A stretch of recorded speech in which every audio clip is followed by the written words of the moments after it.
And then we are wrestling with AEW Forbidden Door. Took place last Sunday. And the people that booked this show should be shocked.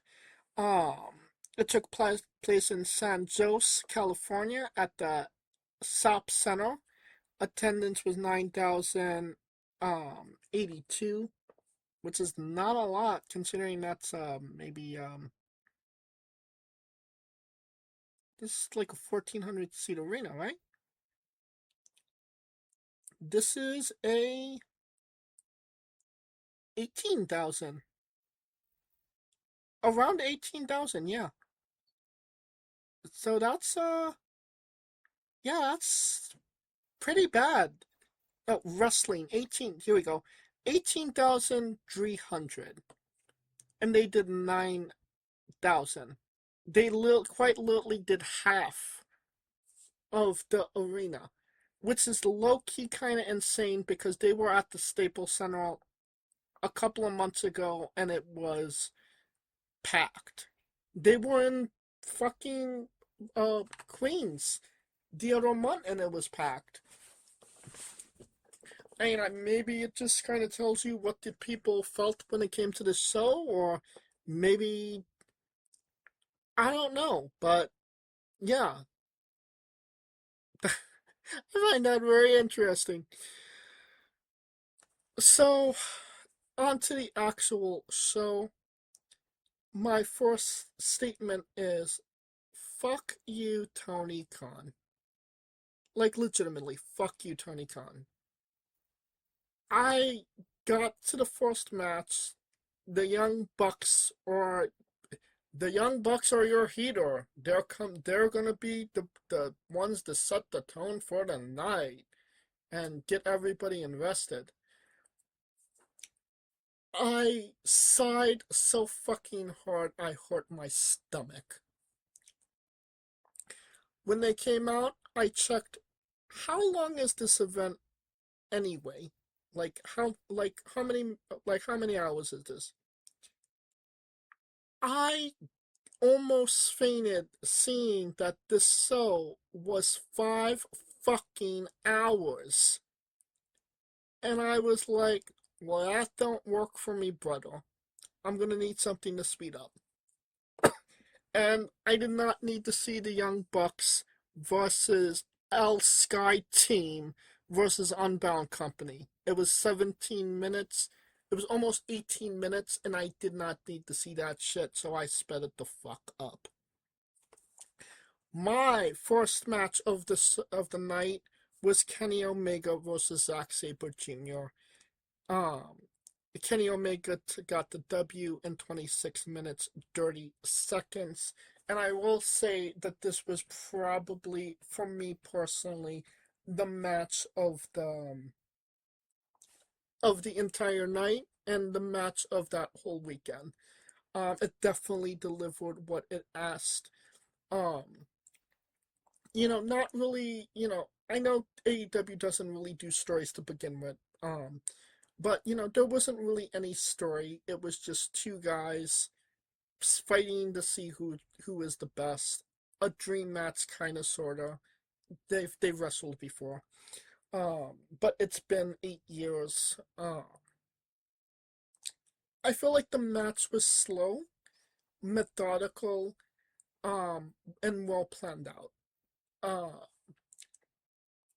we're we're not seeing that fast paced impact from Kenny Omega. Unfortunately, I don't think that he's that guy anymore. But I don't think that he really needed to be that guy against Zack.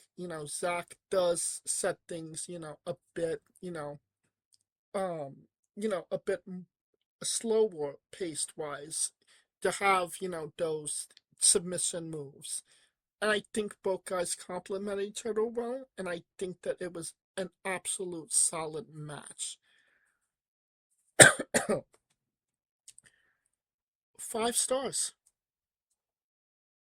Yeah, I feel comfortable with that. 5 stars. John Moxley defeated Bandito to retain the Continental Breakfast Championship in 18 minutes 10 seconds. I do not like John Moxley. I don't like being Bandito. I didn't need a fucking reason to watch this match in a 5 hour fucking show. So I sped it up. I'm glad I did. I saw that both guys bled, which was so unnecessary for a match like this, but he's John Moxley. I like to bleed. A match I actually did see. Shota Uno defeated Pac to retain the IWGP Global Heavyweight Championship in 18 minutes 15 seconds. Um, okay match. Felt like it went way too long. I mean, I don't think Shota and Pac needed 18 minutes. They could have gone 10 and still, do what they needed to do in the match. Just seemed really unnecessary to me, if I'm being honest. Um, and then the whole thing with John Moxley coming out, and then Tanahashi saving Soda? Question mark. I don't know. It was a little wonky at the end. I would say that it took away from my enjoyment of the match, but then again, I didn't really enjoy the match to begin with. 3 stars. Then we have Claw Claw Claw Claw Claw Claw, defeating Starlight Kid to retain the AEW Women's World Championship. 18 minutes, 45 seconds. Way too long. Um, I feel like Tekla is one of those people that could do a lot more in a lot less time, and she kind of has in the past. Um, wasn't really digging this, if I'm being honest. Um, no, I mean I dug it. I thought it was solid, but I felt like it just went on longer than it necessarily had to. Um, I think that the story was definitely there, and it did what it needed to do. Again, could have been shorter. 3.5 stars. And I will say this: the the President Okada, he could take a bump.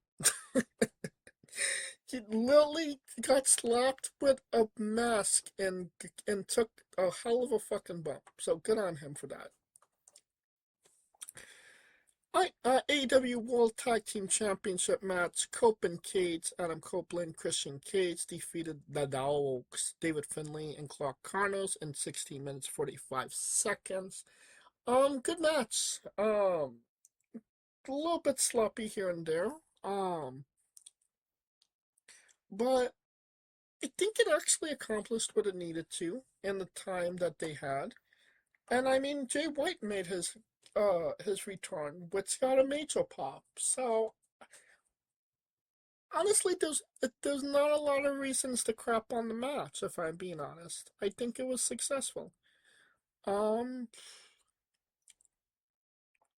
3.5 stars.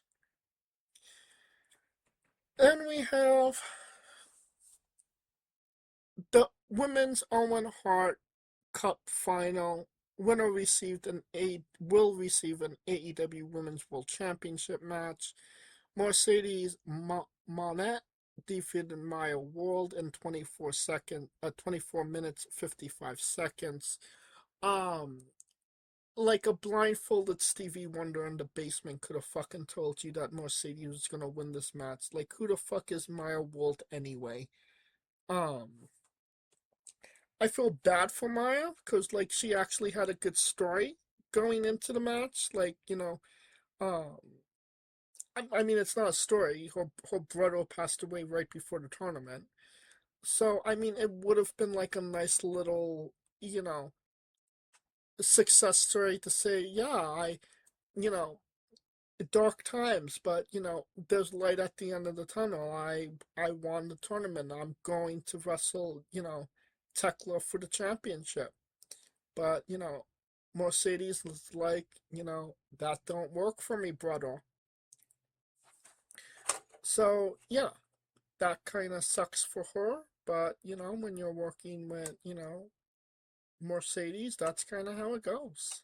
Um, I didn't watch the match because I knew it was going to be long, and I didn't necessarily need the headache. 5 fucking hours show, like I said. So I sped it up.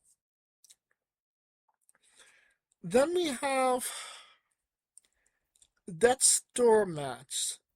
Um, since Briscoe's team won, he earned a AEW World Championship match against MJF. Team Briscoe, Mark Briscoe, Orange Cassidy, Roderick Strong, Kyle O'Reilly, Colt Kutska, Take Shida, and Darby Allin defeated D- DCMM, DCMJF. MJF, Kevin Knight, Kyle Flatulence, Jake Doyle, Kazuchika Okada, and Andrade El Idaho. 30 minutes, 50 seconds.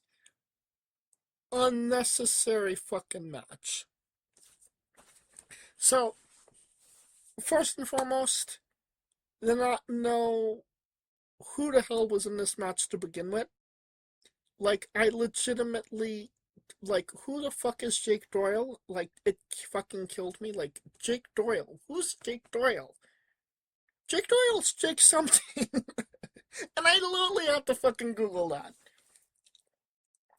Jake, Jake something. And, like, that, it ate at me so much. And then just to know that it was Jake something helped me immensely.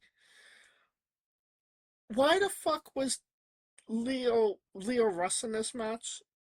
Why the fuck is Leo Russ Golem from Lord of the Rings? Why did this match exist? Why did it need to take place? And why was it so senselessly? It was just senseless nonsense for 30 minutes. Like, legitimately. Like, they ate orange slices during the match. I will give them one kudos. One kudos. The design of that cage was fucking fire. And it was very aesthetically pleasing. For the first time, it wasn't, square ring, square cage. I like the round cage where they could go outside and, use weapons, but not make it like, seem like a Hell in a Cell match in the same regard. For AEW, I will give them kudos for that. I will give them an A plus. The cage design was fire. Everything else was a flaming fucking turd. Do I even want to give this like positive stars?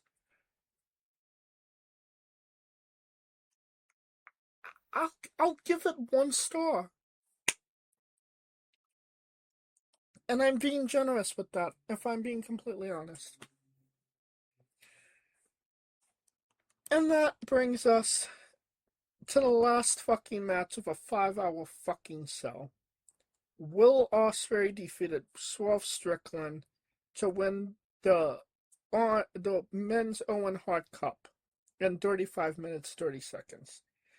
People are coming themselves saying that this was the best match in the world. Oh, best match of the night, best match of the year.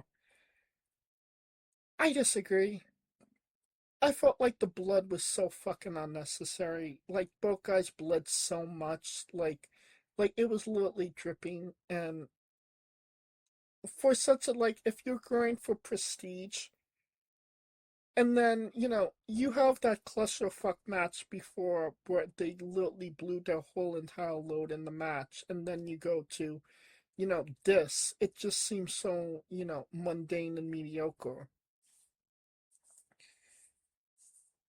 I didn't like it. I knew Will Ospreay was gonna win. We all knew all Ospreay was gonna win. But again, it seemed like if any, it seemed like John Moxley booked the match. If I'm being honest, Moxley planned it and told them to, do it. There was some good wrestling at the beginning, I will say that. Swerve is actually a good wrestler, but it's that unnecessary shit that bothers me. They didn't need to go that far. We didn't need to have buckets of blood. It could have just been a solid match that didn't require all the gaga and senselessness to get it over. This could have been a 5-star match. It wasn't. I'm being generous when I give it 3 stars.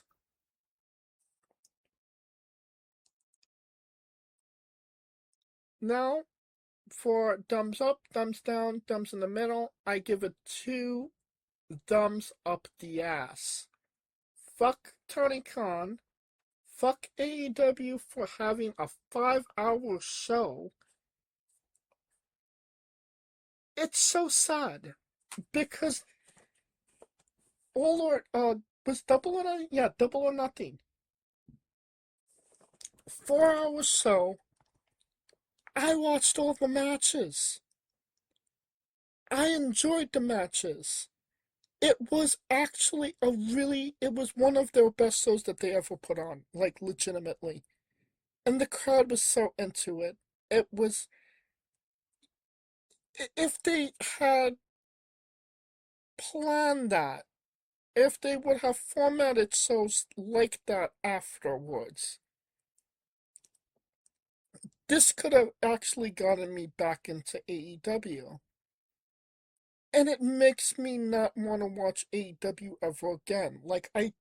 I'm literally dreading the next paid preview because it's going to be 5 hours. I don't want to do that. Like, legitimately. You had the blueprint. You had such a solid show with Double or Nothing. And then you drew all that goodwill away on mindless mental masturbation. So, once again, fuck you, Tony Khan. And that will conclude this show as a whole. Thank you for listening. If you like what we're doing, please like, subscribe, comment, both on YouTube and Castbox. This was sponsored by Rogue Energy and Player One Coffee. Join us this Tuesday as we interview Nord Arnheid, and this Wednesday as we interview Jesus De Sofio. And join us every Tuesday and Wednesday for new incredible interviews. You could follow the show at Wrestling with E, both on Extra and Instagram for information on who we're interviewing, when we're interviewing them, links to those interviews, and so much more. Follow me personally at JamesJ993. For Coleco Yachts and Scooter Dust, I'm James J, and this has been Wrestling with Entertainment. Hey folks, this is the Colossal Mike Law, and you are listening to Wrestling with Entertainment. Enjoy the show, support these guys. We appreciate it very much. We'll see you at ringside.